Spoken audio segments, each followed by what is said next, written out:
Hey, welcome back to all of my curriculum reveals. This time we are talking about what I am doing for first grade for this next year. First grade. Is he first grade? Mm-hmm. This is not my first grader. Neither is this. What is going on right now? Say, I'm the baby. I'm the baby. Yeah, this is the baby. Mwah. So, let's talk about first grade, okay? Yes. Let's talk about what Robbie's going to do in first grade. Okay. So, let's start with language arts. How's that sound? Yeah. Language arts? Okay. For language arts, you got it. We will be continuing with the good and the beautiful. We finished their level K program last year. Yes, you're fine. We did do the old level K program. There is now a new one. We're actually going to be doing the old level 1 program because I've liked the way it has done with my other kids so far. So I'm just going to continue with this. Don't have much to show you for this because I've just downloaded the free PDFs online of the course book. So I will do it online with him, like I will pull it up on the computer and go through all of it with him, but then I will print off his individual work. What I did get is their reader. It will tell us when to use this. This reader he's an advanced reader, so he actually tests past this reading level. So at some point next year, I will just give him this reader and let him go to town on it. Have him read like a story at a time.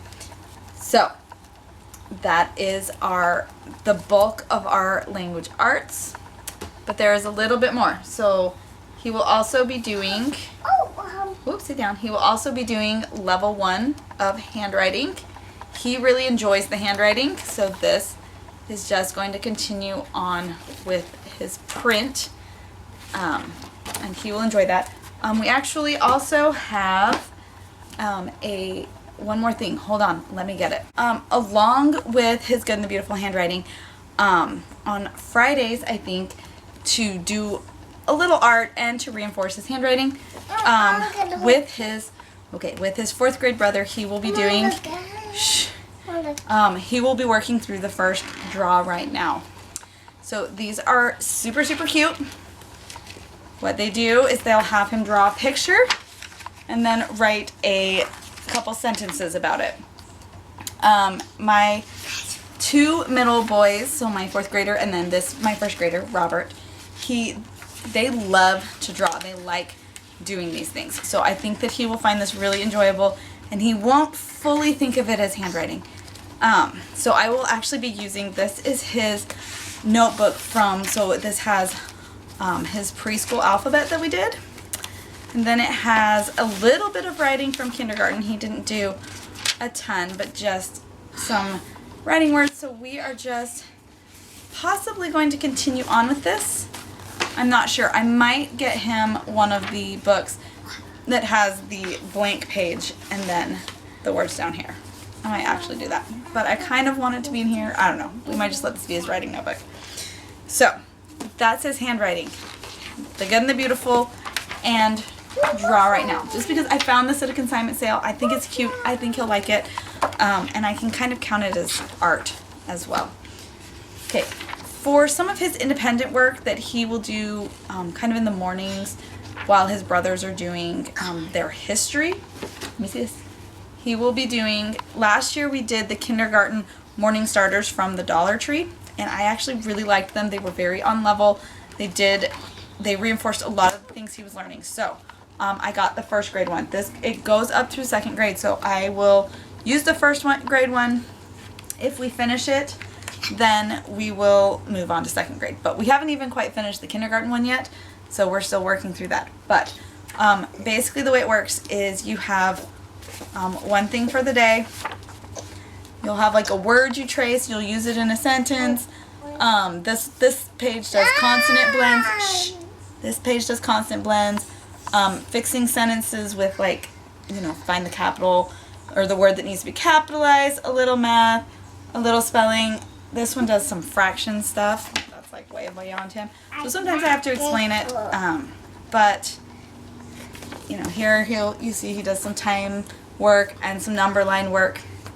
So these are actually really good. They found at Dollar Tree, and I really liked the first grade one. There's also a pre-K one, so I will probably get that in a couple years for this little one over here. Also for his morning work and part of his LA, so is Explode the Code. We are sticking with the Explode the Code. We have done the Get Ready for the Code, the A, B, and C, and we did level 1 in kindergarten. So we are starting with level 2. We will aim to do level 2 during the first half of the year and level 3 the second half of the year. That will be the goal. So I like this. Shh. Hey, not helping. So I think this will just help really reinforce and hopefully help with his spelling.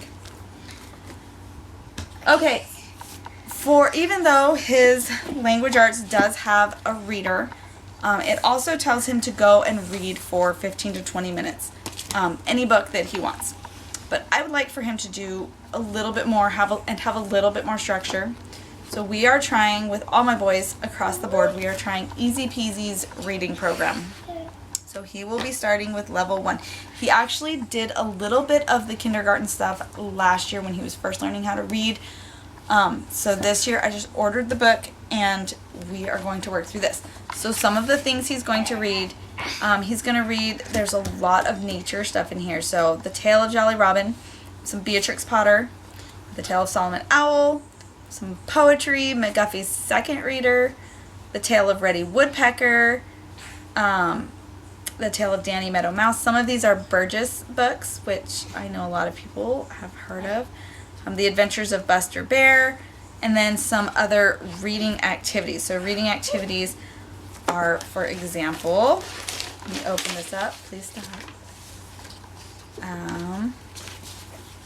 You can see learning about synonyms or antonyms or word families, putting groups in order, good, better, best, muddy, muddiest, muddier, like can you put them in order, things like that.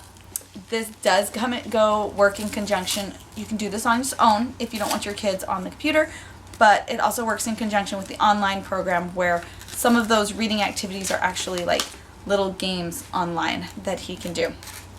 And so I think he'll really enjoy this.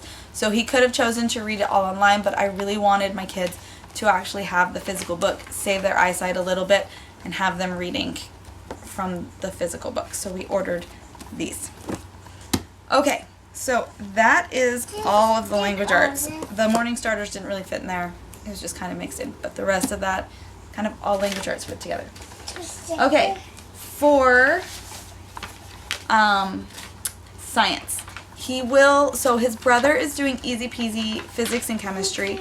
He's doing the level that's for grades 1 through 4. But I'm not sure that my first grader's really ready. So he'll join us for some of that, but not on all of it. What we will do is the same thing we did for kindergarten, is on Fridays, he will be doing science and social studies. Shh, not yet. Science and social studies through 180 days.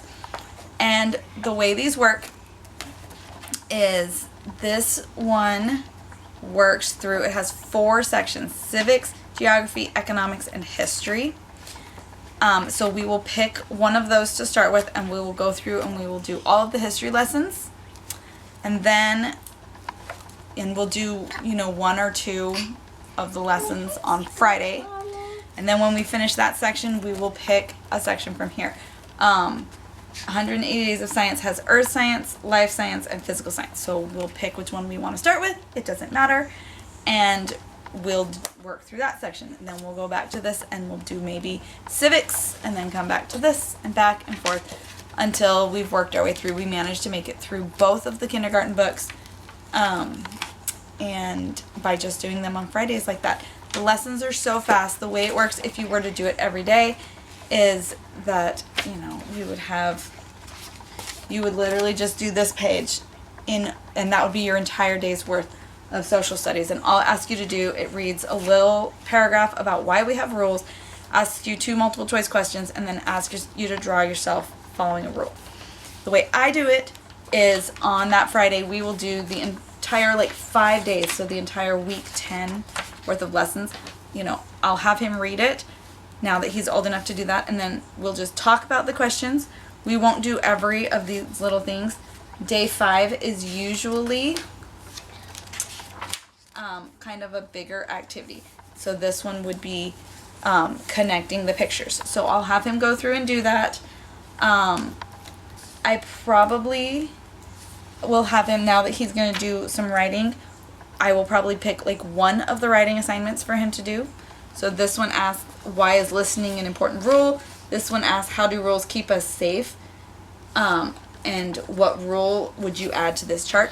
So I would probably pick this page for him to do. I think it is a little more pertinent and a little more important.